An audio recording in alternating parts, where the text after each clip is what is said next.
नमस्कार, मी संग्राम देसाई। सर्वप्रथम आपण इथे माझा इंटरव्ह्यू घेण्याकरता आला त्याबद्दल मी आभार व्यक्त करतो।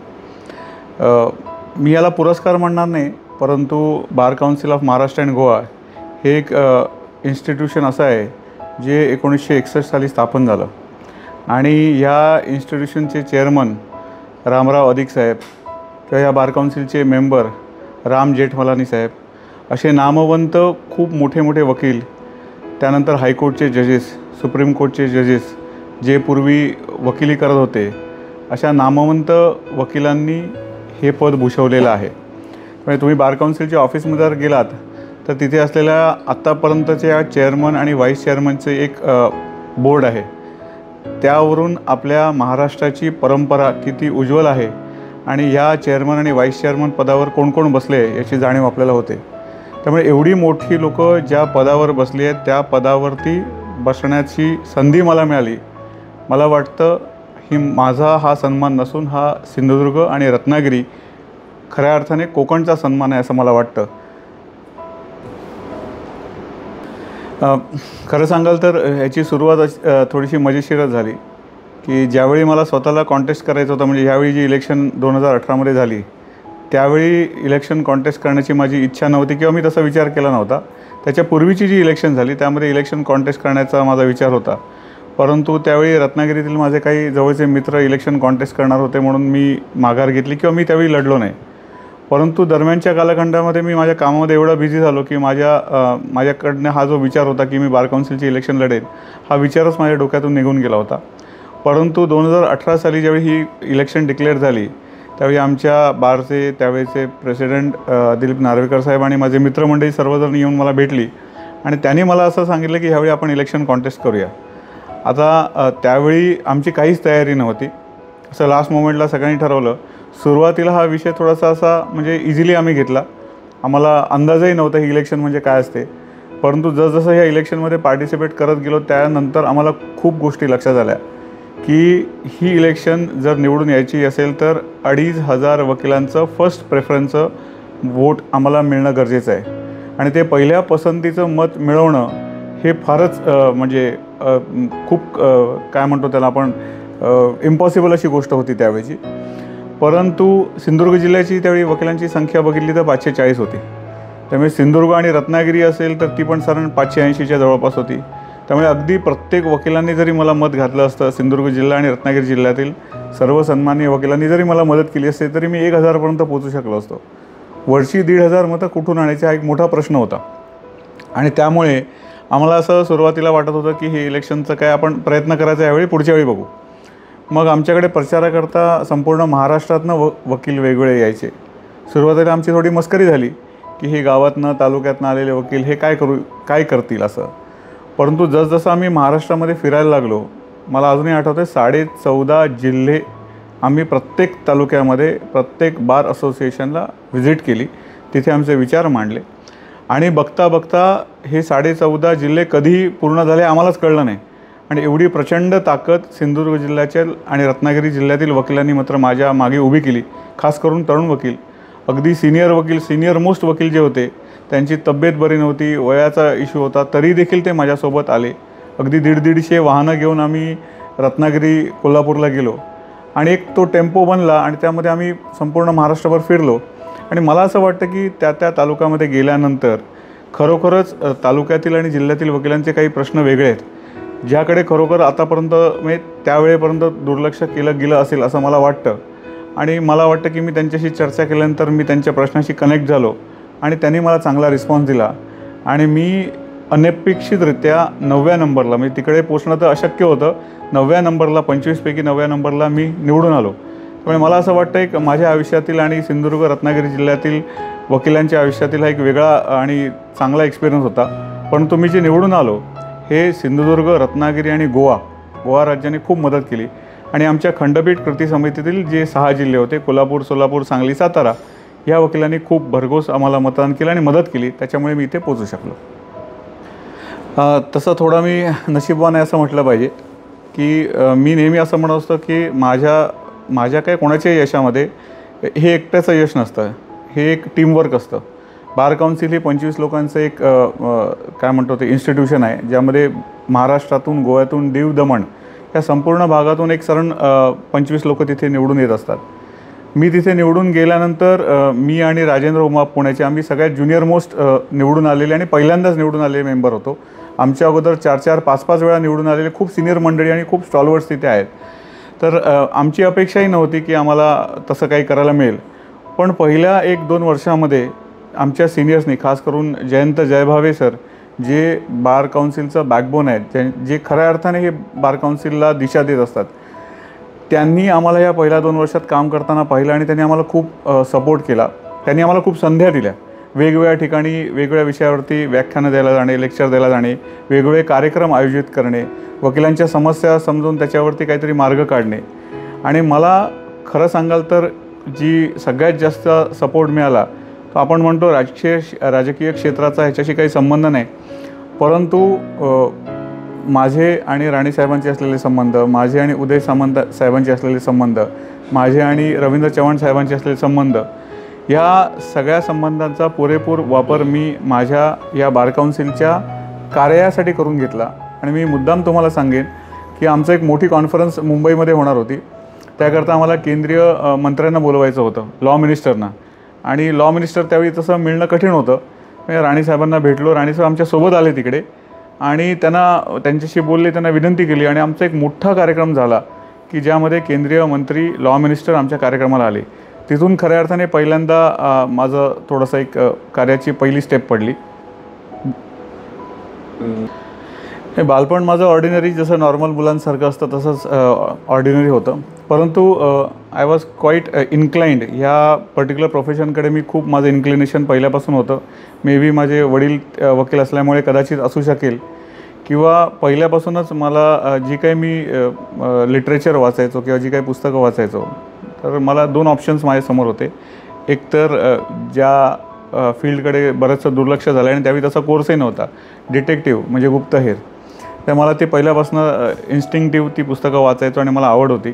आणि दुसरा ऑप्शन माझ्याकडे होता in the field of law. आणि हे मी माझं पॅशन म्हणून फॉलो केलं.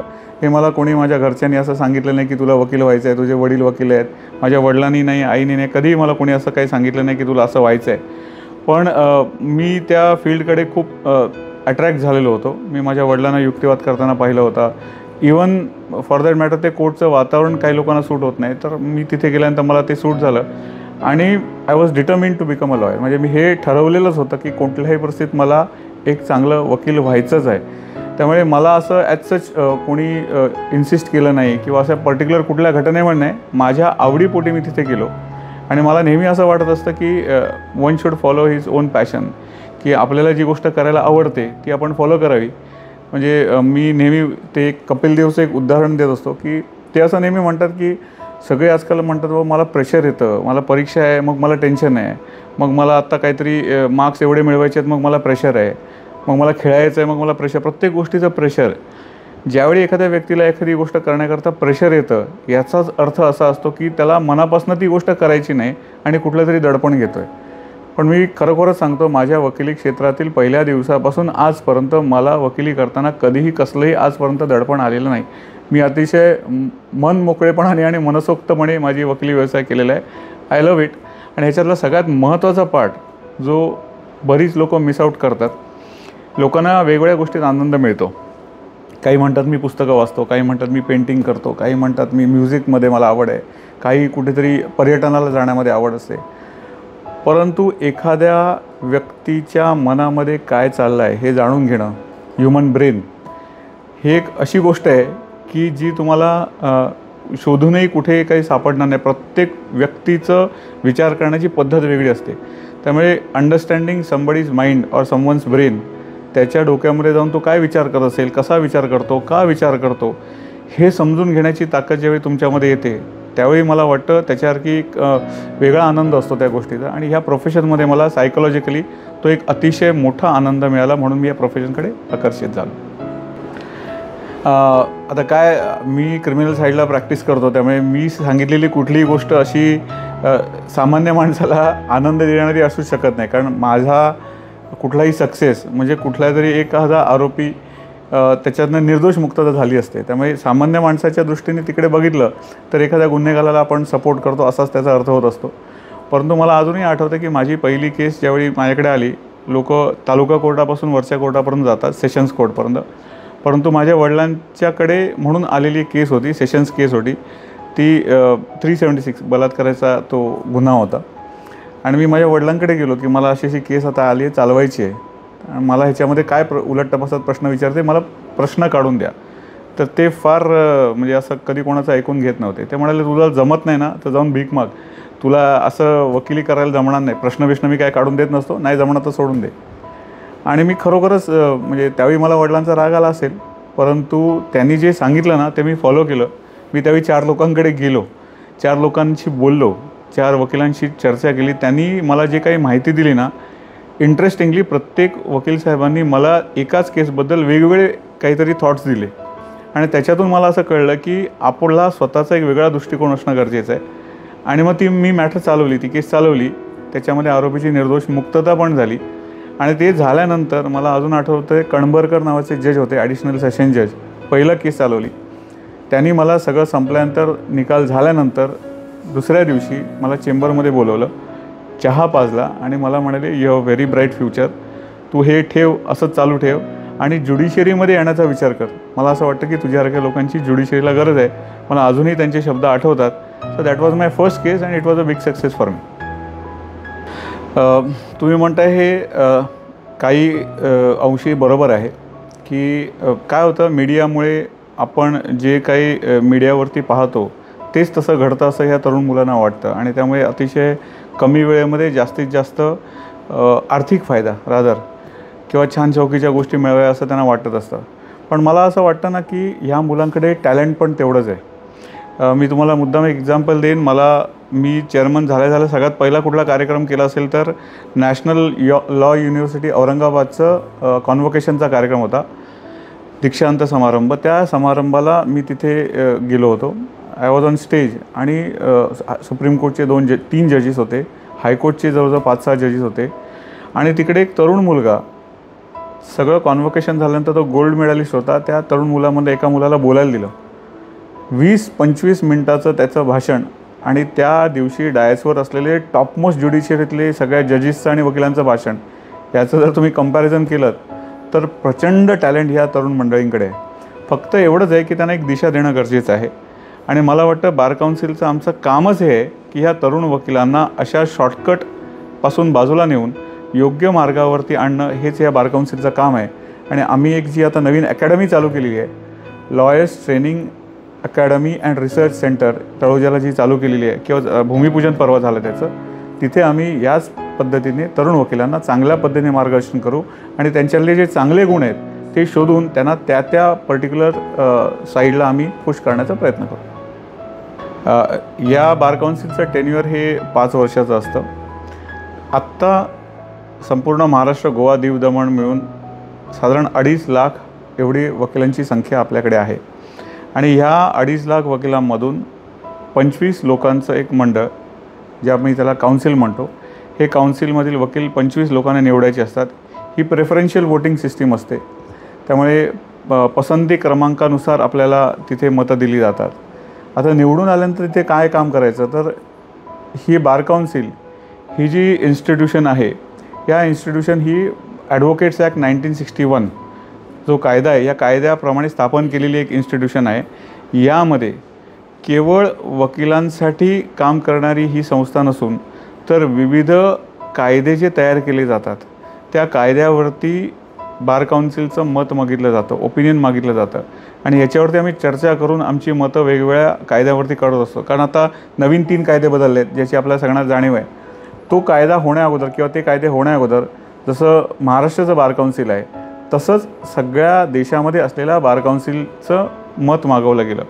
अशाच पद्धतीने वकिलांकरता जे काही स्कीम्स करायचे असतात, इन्शुरन्स स्कीम्स, काही बेनिफिशियल स्कीम्स करायचे असतात त्या स्कीम्स, त्याच पद्धतीने कोर्टाला जे न्यायालयाला जर एखाद्या गोष्टीची गरज वाटली तर त्यांना तिकडे ओपिनियन देणं, किंवा सगळ्यात महत्त्वाचं म्हणजे वकिलांकरता ट्रेनिंग.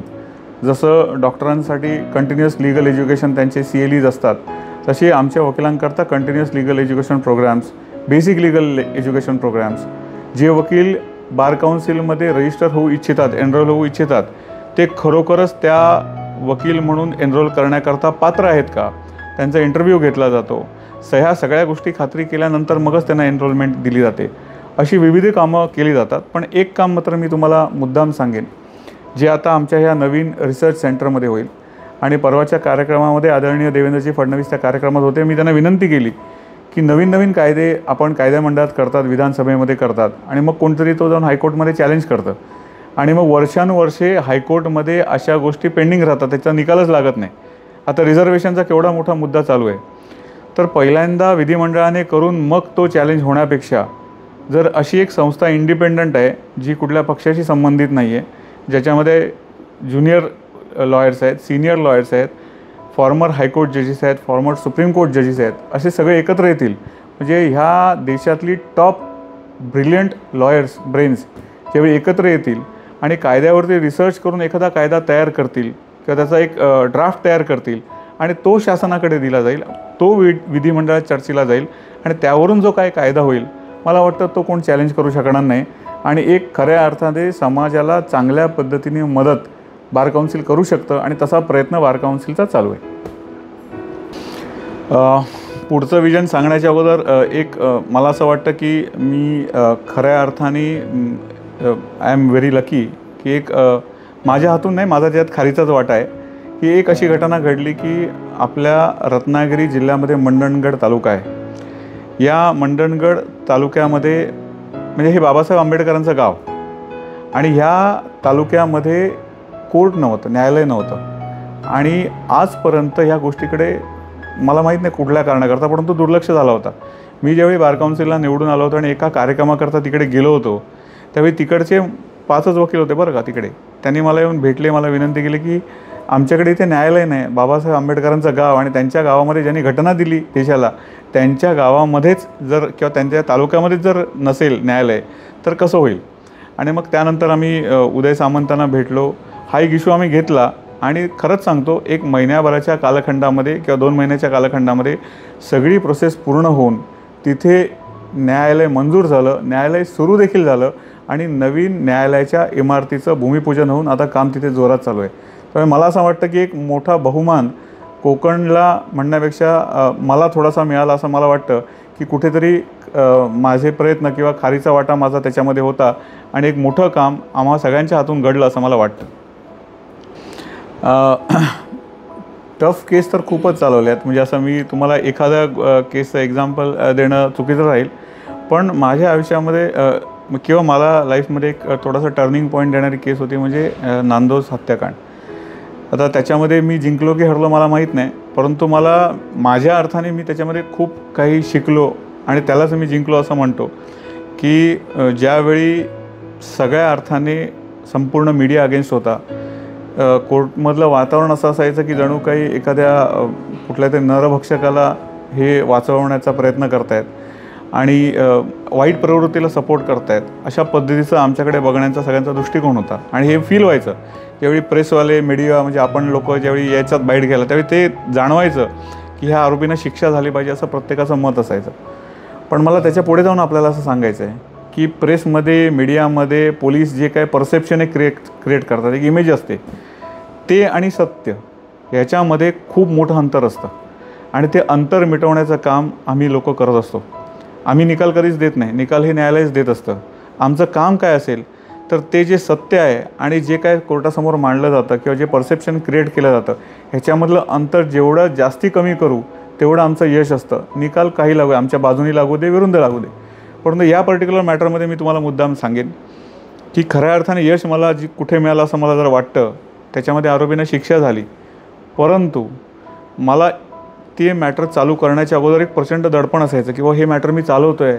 त्या माळी कुटुंबातील 4 लोक एका वेळी, आई, वडील आणि 2 मुलं यांचा मर्डर झाला, त्यांचा खून करण्यात आला होता. मग अशा लोकांना मी का वाचवावं असं एक दडपण होतं. परंतु मी सगळं चार्जशीट वाचल्यानंतर माझी एक गोष्ट लक्षात आली, दोषारोपपत्र वाचल्यानंतर, की कदाचित त्या आरोपींनी केलंही असेल, परंतु ज्या पोलिसांवरती एक मोठी रिस्पॉन्सिबिलिटी होती की त्यांनी खरं काय तेच न्यायालयासमोर आणायचं, तपास हा एकदम खरा असला पाहिजे, त्या तपासामध्ये अशा अनेक गोष्टी होत्या ज्या पोलिसांनी त्या आरोपींना शिक्षा होण्याकरता म्हणून खोट्या पद्धतीने तयार केल्या होत्या. तुम्ही असा विचार करा की ते कदाचित आरोपींनी केलं असेल म्हणून सामान्य माणसाला त्यात आनंद वाटला, परंतु एखादा सामान्य निरपराध माणूस जर असेल आणि त्याला जर कोणीतरी खोडसाळरित्या अडकवायला ठरवलं किंवा पोलिसांनी ठरवलं आणि अशा पद्धतीचा जर वापर झाला असता किंवा झाला तर त्या निरपराध माणसावरती काय दिवस येतील. सो देअरफॉर मी त्याच्या पुढचा विचार केला. माझा डोक्यात विचार एवढाच होता की आपण ही जी सिस्टीम आहे ही सिस्टीम प्रॉपरली काम केलं पाहिजे, तर आपण तिला चॅलेंज करावंच लागेल, त्याचा निकाल काही लागो. आणि त्यामुळे त्या खऱ्या अर्थाने 124 विटनेस जवळजवळ 3.5 वर्ष चालली. माझ्या आयुष्यातला एक मोठा एक्सपिरियन्स मला मिळाला असं मला वाटतं and it was a turning point. Me recently सांगेन तुम्हाला एक घटना. आपल्या मालवण तालुक्यामधलीच एक घटना आहे की एक घर, एका घरामध्ये राहणारी 5 माणसं, 6 माणसं, त्यामधलं एक छोटंसं बाळ होतं 6 महिन्याचं आणि त्या 6 माणसामधला एक स्त्रीचा म्हणजे जो मुख्य आरोपी होता त्याच्या पत्नीचा गळा दाबून मृत्यू झाला किंवा तिचा मृत्यू झाला आणि त्याचं कारण तिला दोरीने फास लावून तिचा खून केला गेला असा त्या घरातल्यांवरती आरोप होता. आणि ज्यावेळी ती केस वाचली ना, मी मुद्दाम लेक्चर्समध्ये हे प्रेझेंट करतो केस आजकाल, ती केस वाचल्यानंतर असं स्पष्ट होतं की घरामध्ये माणसं सगळी 6, त्याच्यापैकी एक मयत, एक 6 महिन्याचं बाळ, मग त्या मुलीला किंवा त्या स्त्रीला मारणारी माणसं कोण असू शकतात, तर राहिलेली 4. सिम्पल लॉजिक आहे, त्या घरामध्ये कोणीच नव्हतं. त्यामुळे असं सगळ्यांचं परसेप्शन होतं. इनफॅक्ट माझं पण असं परसेप्शन होतं की त्याच्यामध्ये शिक्षा होईल. पण ज्यावेळी जसजसं मी ती केस वाचायला लागलो ना, तर मला खूप नवीन त्या केसचे आयाम कळले आणि काय चुका आपण करू शकतो. म्हणजे एखादा मेडिकल ऑफिसर त्या डेड बॉडीचा पोस्टमॉर्टम करताना चुकीचा एखादा ओपिनियन देऊ शकतो. नॅचरल डेथ झाली असेल तरी देखील चुकून त्याचा तो अर्थ असा काढतात की गळा दाबून झाला आहे. ते गळ्यावरती असलेले मार्क, त्या मुलीला नागिन नावाचा एक आजार झाला होता. तिच्या शरीरावरती ते थोडेसे डाग होते, पूर्णपणे ते नागिन मानेपर्यंत जाते ना. त्यामुळे त्या गोष्टीचं मिसइंटरप्रिटेशन करून डॉक्टरनी कसं ओपिनियन दिलं होतं की हा तिचा गळफास लावून किंवा गळ्यांना दोरा बांधून तिचा खून केला आहे. आणि ती एवढी केस इंटरेस्टिंग झाली. त्यामुळे ते एक डॉक्टरची क्रॉस एक्झामिनेशन मला अजूनही आठवते, माझ्या लक्षात राहण्यासारखी केस ती. आणि त्याच्यामधनं मी एक्सपोज करू शकलो की डॉक्टरचं ते ओपिनियन चुकीचं होतं आणि ते एक डॉक्टरचं ओपिनियन काढलं तर त्या बिचाऱ्या कुटुंबाच्या अगेन्स्ट काहीच नव्हतं. त्यामुळे माझ्या लक्षात राहिलेली वन ऑफ द म्हणजे रिसेंट केस असल्यामुळे ती माझ्या लक्षात राहिली, पण चॅलेंजिंग मॅटर होतं ते. मी तुम्हाला एक उदाहरण देईन आणि हे उदाहरण मी आता माझे मित्र आहेत, पत्रकार आहेत, पण मी त्यांचं देऊ शकतो हक्काने म्हणून देतो की शेखर सामंत हे माझे अतिशय जवळचे मित्रकार आणि पत्रकार आहेत. त्यांनी एक आर्टिकल लिहिलं होतं तरुण भारतमध्ये. ते आर्टिकल असं होतं की एक कुठले तरी बाबा होते, मला त्यांचं नाव वगैरे आठवत नाही आता, तर त्या बाबांनी ते असे दरबार भरवायचे आणि त्या दरबारामध्ये महिला, लहान मुली नाचायच्या आणि त्याचं हेडलाईन अशी होती आणि बाबांनी त्यांचा दरबार भरवला आणि तिथे रासलीला चालू झाली. त्यांनी शब्द वापरला होता रासलीला आणि एका मुलीचा, लहान मुलीचा, मला वाटतं ती एक 11 वर्षाची वगैरे असेल, 10-11 वर्ष, तिचा फोटो टाकला होता. त्या बाबांनी त्या मुलीला तिच्या वडिलांना पुढे करून त्यांच्यावरती केस झाली आणि तरुण भारतवरती केस झाली बरं काही. आता मला सांगा की आता तुम्ही पॉक्सोची कुठली केस झाली तर आपण काय म्हणतो की ह्या नराधमाला शिक्षा झाली पाहिजे, त्या नराधमाला पकडलं, हे आपले पहिले शब्द मीडियाचे नॉर्मली असतात. आता असा विचार करा की ती केस झाली, ती पॉक्सोचं सेक्शन त्यावेळी नव्हतं. आता जर ते पॉक्सोचं सेक्शन लागलं असतं तर त्याच्यामधून जे आरोपी होते, आपले पत्रकार मित्र होते, त्यांच्यावरती कुठले आरोप झाले असते? ते खरोखरच नराधम आहेत का? प्रश्न असा असतो की एखादी घटना घडते ना, त्याच्यामागचं ट्रूथ काय आहे ते जाणून घेणं गरजेचं आहे. त्यावेळी त्याचा उद्देश शेखरचा एकदम चांगला होता की जे भोंदूगिरी चालली आहे ती भोंदूगिरी थांबली पाहिजे आणि म्हणून त्यांनी लिहिलेलं आर्टिकल होतं. परंतु त्याचा विपर्यास करून चांगल्या व्यक्तीला देखील अशा मॅटर्समध्ये अडकवलं जाऊ शकतं. आणि म्हणून मला नेहमी असं वाटतं की वकिलांकडे बघण्याचा जो, खास करून क्रिमिनल साईडला वकिलांकडे जो बघण्याचा दृष्टिकोन आहे ना, हा खूप बदलला पाहिजे. कारण सामान्य माणसं, माझ्यावर विश्वास ठेवा, अगदी चांगल्यातली चांगली ॲफ्लुएंट घरातली माणसं देखील चुकीच्या इंटरप्रिटेशनमुळे कायद्याच्या किंवा चुकीच्या तपासामुळे अडकली जातात आणि त्यांना मग कुठेतरी मदत करण्याकरता आम्हाला आमचं काम करावंच लागतं असं मला वाटतं. ॲक्च्युली सुप्रीम कोर्टमध्ये मी स्वतः आर्ग्यू करू शकलो नाही. मी गेलो होतो, आपल्या सिंधुदुर्ग जिल्ह्यातलंच एक मॅटर होतं, परंतु सुप्रीम कोर्टमध्ये आर्ग्यू करण्याचा मला अजूनपर्यंत योग आला नाही. पण आपण अशी अपेक्षा करूया की लवकरच येईल आजपर्यंत मी बऱ्याच सिनियर काउन्सिल्सना, जे अगदी टॉपमोस्ट सिनियर काउन्सिल्स आहेत, त्यांच्यावर कॉन्फरन्स घेऊन मी अपिअर पण झालो आहे त्या मॅटर्समध्ये. परंतु ॲज सच मला आर्ग्यू करण्याची संधी मिळाली नाही. परंतु हायकोर्टमध्ये मला परमेश्वराच्या कृपाने भरपूर वेळा मॅटर्स चालवण्याचा आणि युक्तिवाद करण्याचा योग आला आहे. बघू, आपण लवकर अपेक्षा अशी करू की आपण तेही करू. मी असं म्हणून म्हटलं, मी नेहमी असंच म्हणतो की लोकांना ह्या भरपूर काम केल्यानंतर कुठेतरी चेंज हवा असतो, म्हणून लोक फिरायला जातात, काय अजून काय काय वेगवेगळे मार्ग शोधत असतात. मला माझं काम हेच मला रिफ्रेशिंग असतं. मला जर काम नसेल आणि नुसतं मी काहीतरी असंच टाईमपास करत राहिलो तर कदाचित मी थोडंसं डिप्रेशनमध्ये जाईन. परंतु when I am busy I am always काय म्हणतो ते, मी अगदी फ्रेश असतो. ह्याच्यामध्ये दुसरा पार्ट असा आहे की फॅमिलीचा, घरच्यांचा स्ट्रॉंग सपोर्ट. म्हणजे माझी आई, माझी पत्नी, मुलं दोन्ही, किंवा माझं कुटुंब, भाऊ बहीण सगळेजण, हे आमचं एकत्र कुटुंब. आम्ही असलो, एकमेकांना भेटलो, गप्पा मारल्या, काही चर्चा केली, कुठेतरी फिरायला गेलो, बाहेर गेलो. वर्षातनं एकदा कधीतरी मी पूर्वी परदेशात फिरायला जायचो, पण गेली 4 वर्ष बार काउन्सिल चालू झाल्यापासून तर मला कुठे जायला मिळालं नाही. परंतु मला I enjoy the company of my friends. माझ्या मित्रांबरोबर कुठेतरी बाहेर जाणं, मूव्हीज बघणं आज माझा सगळ्यात आवडता छंद. सो ह्या अशा गोष्टी केल्या की आय एम रिफ्रेश्ड. आणि कामाचं जे प्रेशर आहे ते मी खरंच सांगतो, बाय गॉड्स ग्रेस, काय गॉड गिफ्ट म्हणावी, की मला आजपर्यंत कामाचं प्रेशर आणि कामाचं टेन्शन मात्र कधी झालं नाही. I have enjoyed it like anything. कदाचित तुम्हाला मी सांगितलं तर पटणार नाही की नॉर्मली एक लॉयर किंवा डॉक्टर्स असं म्हटलं, प्रोफेशनल म्हटले ना, की सकाळी एक साधारण 9 ते 10 वाजेपर्यंत ऑफिस, त्यानंतर 11 ते नंतर 5पर्यंत कोर्ट, मग घरी आलं की परत ऑफिस, असा एक नॉर्मली दिनक्रम असतो. तर सुरुवातीची एक 4-5 वर्ष सोडली तर मला असं वाटत नाही की मी कधीही ऑफिसमध्ये कोणाला भेटलो आहे किंवा बसलो आहे. सुरुवातीचे 5-7 वर्ष मी ते केलं. परंतु माझं ऑफिस म्हणजे माझा फोन आणि माझी पुस्तकं, आणि आता तर मोबाईलवरती सगळं अवलंबून म्हणजे उपलब्ध आहे. त्यामुळे मी कधीच ऑफिसमध्ये बसत नाही. मी 24/7 कुठल्या ना कुठल्या तरी कामामध्ये बिझी असतो. आणि हे नॉट नेसेसरली फक्त वकिली व्यवस्थेशी रिलेटेड. श्रीदेव लक्ष्मीनारायण मंदिर आहे, त्याचा उपसमितीचा मी आज अध्यक्ष आहे. माझ्या मनातही नव्हतं असं की मी कधी होईन, आणि मी पळायचो अशा गोष्टींपासून. पण जे परमेश्वराच्या मनात असतं ते होत असतं. तुम्ही जर आता लक्ष्मीनारायण मंदिरामध्ये जर गेलात आणि तिथे पाहिलंत एक 5 वर्षापूर्वी किंवा 10 वर्षापूर्वी आणि आताचं, तर तुम्हाला फरक लक्षात येईल. मला एक प्रकारचा तिथे आनंद मिळतो, आणि तिथेच अशा वेगवेगळ्या ॲक्टिव्हिटीजमध्ये मला प्रत्येक ठिकाणी नवीन नवीन मित्र मिळत जातात. आणि समजा आता लक्ष्मीनारायण मंदिर वालावलं असेल तर तिकडचा एक ग्रुप झाला. कुडामध्ये इथे वेगवेगळे प्रोफेशनमधले माझे पहिल्यापासूनचे मित्र आहेत, त्यांचा एक ग्रुप आहे. शाळेतले मित्र आहेत, त्यांचा ग्रुप आहे. बिझनेसशी रिलेटेड आहे, त्यांचा आहे. वकिलांचा ग्रुप आहे. असे माझे असंख्य ग्रुप्स आहेत. त्यामुळे समहाऊ मला असं वाटतं की मी असं काय म्हणतो तसं सकाळपासून संध्याकाळचं माझं टाईम टेबल माझं फिक्स नाही आहे, आणि मी हेच करणार, हे नाही झालं तर हे नाही करणार वगैरे असं काही नाही. मी मला स्वतःला 24/7 फ्री ठेवलं आहे. ज्यावेळी जसं माझ्या मनाला वाटेल त्या पद्धतीने मी काम करतो, आणि परमेश्वराच्या कृपेने मला ते तसं होम म्हणजे मिळालं आहे. नाहीतर अदरवाईज कंपल्शन्स अशी येतात ना की तुम्हाला त्या कामासाठी ते वेळ द्यावाच लागतो. बट बाय गॉड्स ग्रेस मला माझ्या चॉईसप्रमाणे माझं काम करायला संधी आतापर्यंत मिळाली. म्हणजे मी अगदी मला कधी कुठली गोष्ट अशी लपवून किंवा अशी बोलायची सवय नाही. माझ्या वडिलांचं व्यक्तिमत्व हे लोकांच्या दृष्टीने फार कॉन्ट्रोवर्शियल होतं. परंतु मला असं वाटतं की मी आज जो काही आहे, जे काही आहे मी आज सगळं, हे केवळ माझ्या वडिलांमुळे आणि वडिलांच्या आशीर्वादामुळे आहे. त्यांनी जर मला स्पून फिडिंग केलं असतं, मला सगळं त्यांचं ऑफिस, त्यांची कामं जर दिली असती, तर कदाचित मी आळशी झालो असतो, मी ते करू शकलो नसतं. त्यांनी सगळ्यात पहिली गोष्ट शिकवली असेल मला काय, तर ते स्वतःच्या पायावर उभं राहणं. त्यांनी मला कधीच कुठल्या पद्धतीनेही मदत केली नाही, आणि काहीही मदत न करून सगळी मदत करणारे माझे वडील होते. त्यामुळे जे काय आज मी आहे हे त्यांच्यामुळे आहे. परंतु तुम्ही त्यांच्या ॲग्रेसिव्ह स्वभावाबद्दल बोललात. त्यांनी त्यांच्या ॲग्रेसिव्ह स्वभावामुळे त्यांचं स्वतःचं खूप नुकसान करून घेतलं, हे मी माझ्या डोळ्याने पाहिलं आहे.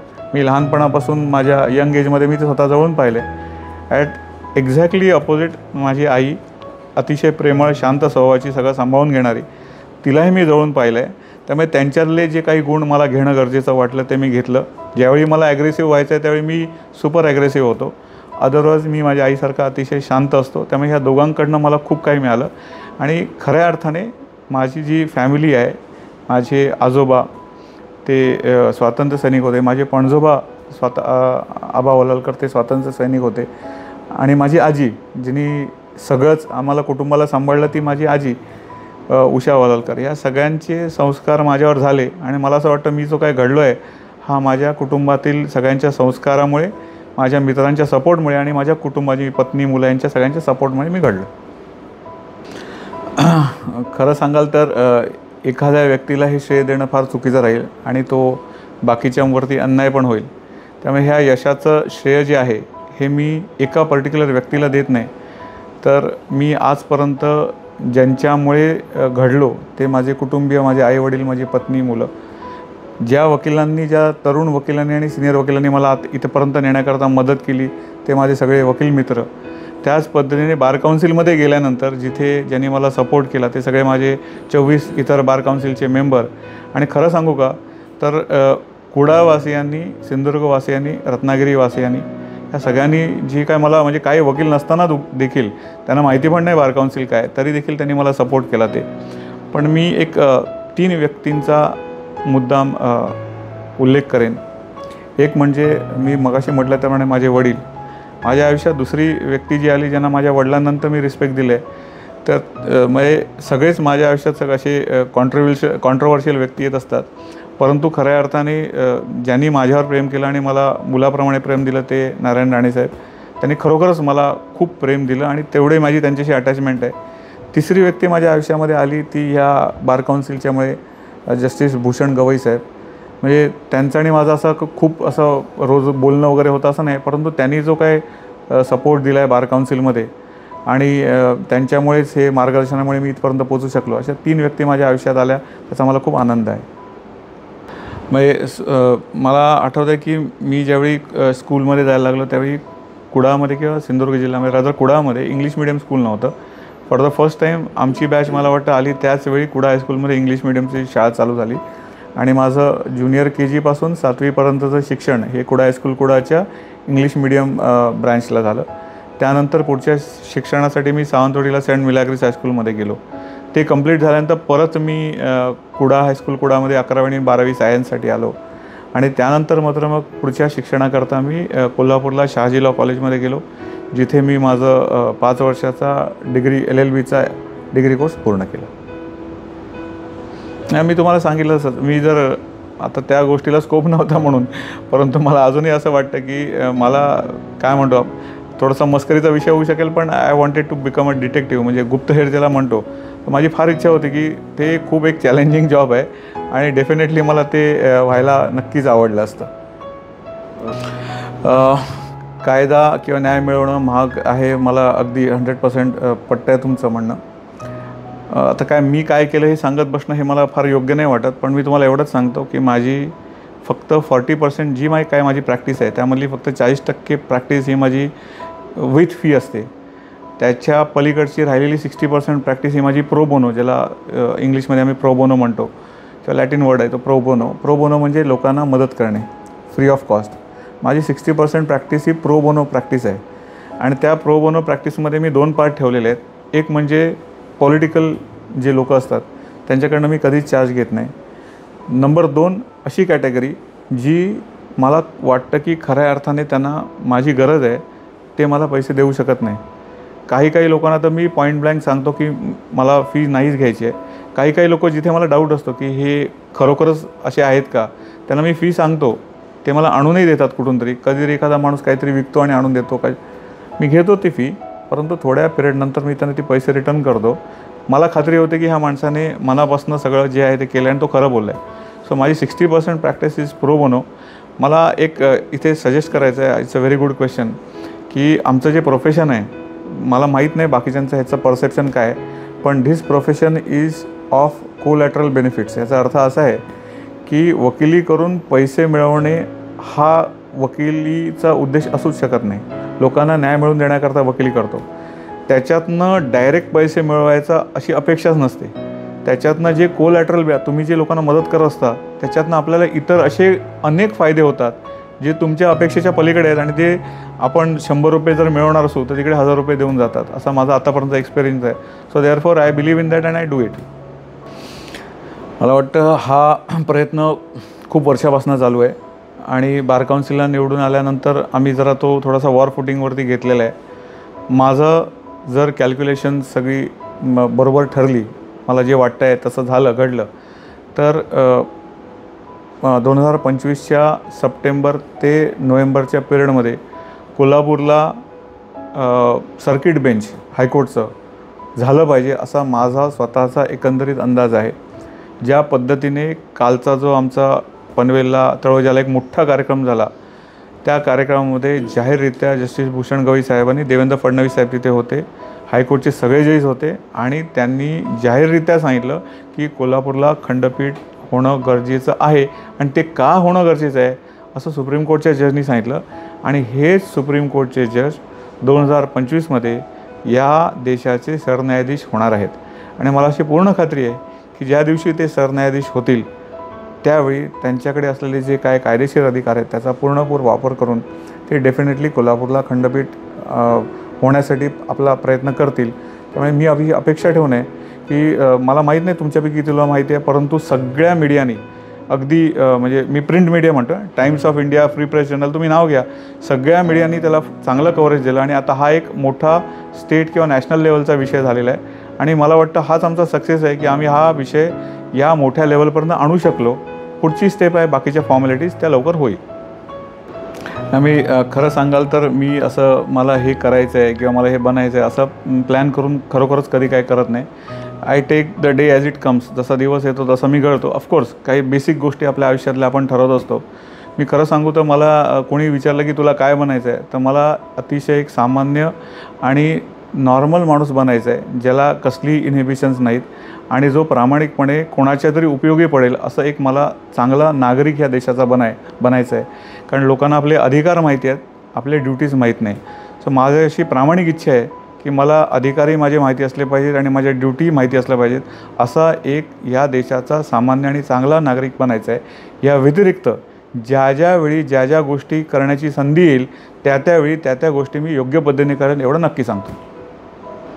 म्हणजे आता हा एकदम असा आनंददायी क्षण, असं आयुष्यात भरपूर क्षण येत असतात, परंतु आता मला असं पटकन तुम्हाला एक पर्टिक्युलर क्षण असं सांगता येणार नाही. परंतु काय म्हणतो असं, शेवटी I am a family person.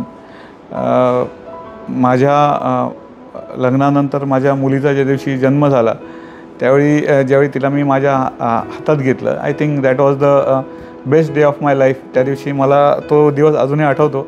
आता ती लंडनला शिकते, मोठी झाली ती, पण तो आयुष्यातला एक वेगळाच, मी आणि माझ्या पत्नीला दोघांना म्हणण्यापेक्षा माझ्या कुटुंबाला तो माझ्या आयुष्यातला एक आनंदाचा क्षण होता. लोक वेगवेगळी अचिव्हमेंट्स म्हणतात, पण त्या अचिव्हमेंट्सपेक्षा ते काहीतरी एक वेगळाच आनंद असतो, त्याला मी एक्सप्लेन नाही करू शकत. खऱ्या अर्थानं मी सांगतो की मी सत्कार आणि स्तुतीपासून फार लांब पळणारा माणूस आहे. कारण मला त्या गोष्टीची फार भीती वाटते, म्हणजे सत्कार किंवा स्तुती या गोष्टीची.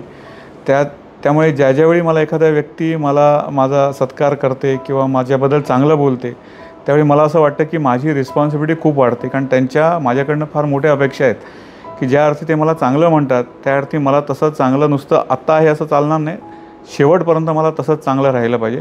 त्यामुळे त्यांनी दिलेले जे काय आशीर्वाद आहेत, त्यांनी दिलेल्या ज्या काही शुभेच्छा आहेत त्या मी मनापासून स्वीकारतो.